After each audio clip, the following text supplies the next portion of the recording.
Assalamualaikum warahmatullahi wabarakatuh. Okey geng, apa yang berlaku dengan kes Zahid Hamidi ni ya? Kan? Walaun pihak-pihak daripada Perikatan Nasional tengok Zahid Hamidi ni kes kluster mahkamah yang ada di dalam pihak kerajaan ni diam je. Kita pun tak dengar je. Oh, pakat-pakat duduk sibuk hak yang daripada pihak perikatan je. Ni daripada pihak kerajaan ni macam mana? Kes Lim Guan Eng, kes Zahid Hamidi, kluster mahkamah ni macam mana? Jom kita bersama dengan seorang brother ni, dia menceritakan apa yang berlaku untuk kes Zahid Hamidi 2 hari lepas. Jom sama-sama kita nantikan. Kita layan. Apa yang berlaku di Mahkamah Tinggi Kuala Lumpur melibatkan perbicaraan kes Datuk Seri Dr. Ahmad Zahid Hamidi, Presiden UMNO, sangat-sangatlah menarik. Kemunculan Datuk Seri Khalid Muhammad Jiwa atau lebih popular dikenali sebagai Datuk K sebagai saksi pembelaan yang ke-8. Beliau telah mengesahkan RM10 juta ringgit yang diberikan oleh Datuk Seri Ahmad Zahid Hamidi melalui Yayasan Akal Budi kepada Armada Holdings adalah satu bentuk pelaburan. Logiklah, macam biasalah, sebagai sebuah organisasi sudah pasti kita nak generate income, nak tambah pendapatan, maka salah satu elemennya selain daripada menggunakan sumbangan peribadi beliau sendiri, beliau menggunakan wang Yayasan Akal Budi dalam bentuk pelaburan supaya dapat meningkatkan pendapatan yayasan. Dan duit ini pun, 10 juta ini telah pun dipulangkan kepada Yayasan Akal Budi 2 bulan selepas pinjaman itu, berserta dengan keuntungan sebanyak RM70,000. Inilah keuntungan dan bukannya kerugian. Datuk K sahkan bahawa yayasan tidak mengalami sebarang kerugian daripada pelaburan tersebut. Jadi, yang mana sebenarnya yang diperkatakan sebagai pecah amanah? Kalau pecah amanah, mengapa duit itu dipulangkan semula?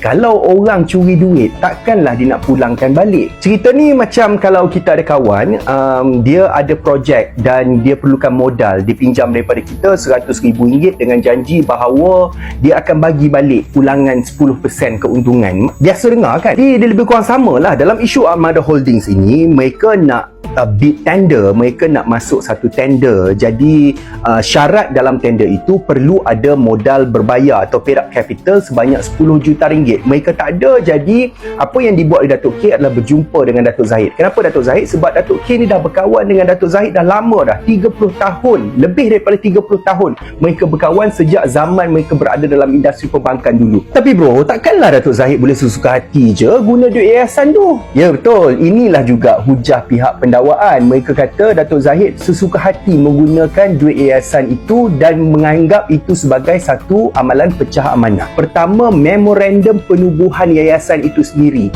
dibuat bertujuan untuk kebajikan dan beberapa perkara lain, termasuklah pelaburan untuk meningkatkan pendapatan yayasan. Maka apa yang dilakukan itu dibenarkan menerusi memorandum penubuhan yayasan. Yang kedua, sesuka hati. Dalam memorandum itu juga dinyatakan secara detail bahawa Datuk Seri Ahmad Zahid Hamidi adalah orang yang layak untuk menandatangani cek. Dia sahaja yang perlu menandatangani cek untuk proses pengeluaran duit. Sebab dia ada yang menubuhkan yayasan, dia yang memiliki yayasan, dan duit yayasan itu juga merupakan hasil sumbangan beliau sendiri, bukannya duit orang lain. Jadi logik lah kan. Yang lebih peliknya, Datuk K ni merupakan saksi utama yang sepatutnya dipanggil oleh pihak pendakwaan. Sebab beliau adalah orang yang bertanggungjawab untuk membuat dealing dengan Datuk Seri Zahid. Tetapi sebaliknya berlaku. Pihak pendakwaan memanggil Datuk Wasi, iaitu rakan kongsi Datuk K. Macam tak kena kan? Kenapa tak panggil Datuk K saja? Okey geng. Okey, untuk kes Zahid Hamidi ni dulu ni, sebelum PRU hari tu dan sampailah kes yang 2 hari lepas ni, apabila satu persatu disertakan ataupun diceritakan ataupun dibentangkan kepada media, kepada rakyat dan masuk ke dalam media sosial, barulah kita faham. Sebab sebelum ni aku tak faham. Yang aku tahu dulu UKSB dan juga hak sekarang ni Yayasan Akal Budi. Aku hanya tahu yang tu yang kita tahu 40 kes dengan 47 kes.